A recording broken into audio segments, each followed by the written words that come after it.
Hello दोस्तों, मैं miss black, आपकी दोस्त, आपकी होस्ट, आपकी हमसफ़र, एक बार फिर आपके पास अपनी एक नई कहानी के साथ। मेरी आज की कहानी विश्वास है। जी हाँ, ट्रस्ट।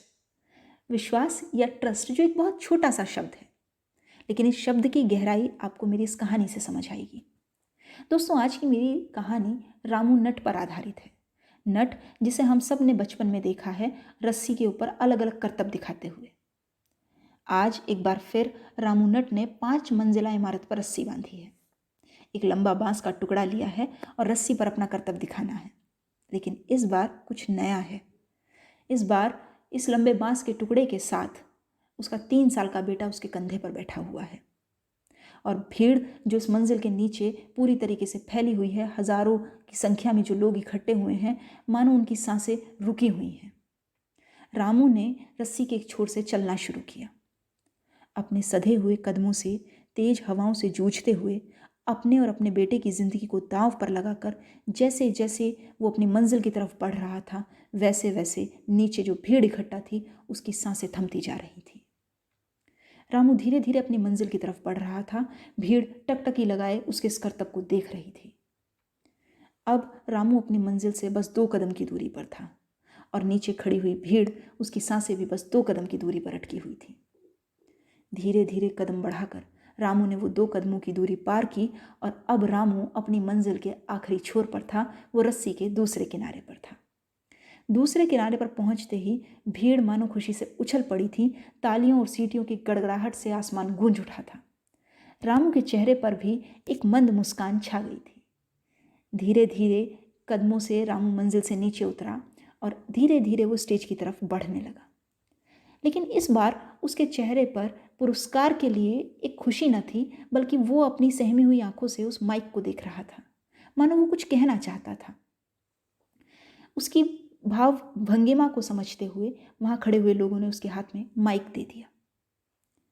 रामू ने उस माइक को लिया और माइक को लेकर भीड़ की तरफ इशारा करके कहा कि क्या आपको विश्वास है कि मैं ये करतब दोबारा कर सकता हूं? भीड़ सहम गई, लेकिन साथ ही क्योंकि खुशी की लहर एक अलग ही लेवल पर थी, उनका उत्साह एक अलग लेवल पर था, तो उन्होंने कहा, हाँ तुम ये कर सकते हो। रामू ने फिर कहा, क्या वाकई आपको लगता है कि मैं इसे दोबारा कर सकता हूं? भीड़ ने कहा, हाँ हाँ, हमें वाकई लगता है कि तुम इसे दोबारा कर सकते हो। रामू ने कहा, जरा रुकिए और थोड़ा सोच कर बताइए कि क्या वाकई आपको विश्वास है कि मैं इस कारनामे को एक बार फिर दोबारा सफलतापूर्वक कर सकता हूं? भीड़ ने एक सुर में कहा, हमें पूरा विश्वास है कि तुम इस कारनामे को एक बार फिर सफलतापूर्वक कर सकते हो।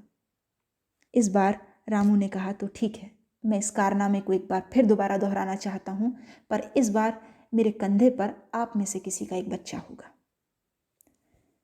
रामू के ये शब्द भीड़ पर मानो बिजली की तरह गिरे थे। सबके सामने चुप्पी थी। खामोशी, शांति और गहरा सन्नाटा भीड़ में पसर गया था। रामू ने धीरे से कहा, डर गए? अभी तो आपको विश्वास था कि मैं कर सकता हूं। यह विश्वास सिर्फ मुझ पर एक विश्वास था, भरोसा नहीं। यह बिल्कुल वैसा ही विश्वास था दोस्तों, जैसा कि हम ईश्वर पर करते हैं। हमें ईश्वर के होने का आभास तो है, हम उसके होने का दम भी भरते हैं। हम विश्वास रखते हैं कि वो है, पर समर्पण करने से डरते हैं। जी हाँ, हमें ईश्वर पर विश्वास है पर भरोसा नहीं। We believe in God but don't trust him. दोस्तों, किसी ने बहुत खूब कहा है कि अगर ईश्वर नहीं है तो जिक्र क्यों, और अगर है तो फिक्र क्यों। मेरी कहानी सिर्फ आपको ये बताना चाहती थी कि अपने विश्वास को, अपने भरोसे को ईश्वर पर बनाए रखिए। ईश्वर है, हम सब में है, हमारे चारों ओर प्रकृति में है। अगर वो हमें यहाँ लेकर आया है तो हमारे लिए कुछ बेहतरीन सोच कर बैठा है, हमारे लिए कुछ नया गढ़ रहा है। हमें हमारे उस विश्वास को डिगने नहीं देना है, हमें उस पर अडिग रहना है। इसी सोच के साथ मिलेंगे फिर नेक्स्ट किसी कहानी के अंदर, फिर एक नई कहानी लेकर आएंगे, मिलेंगे फिर किसी नई रात। Thank you so much, bye bye.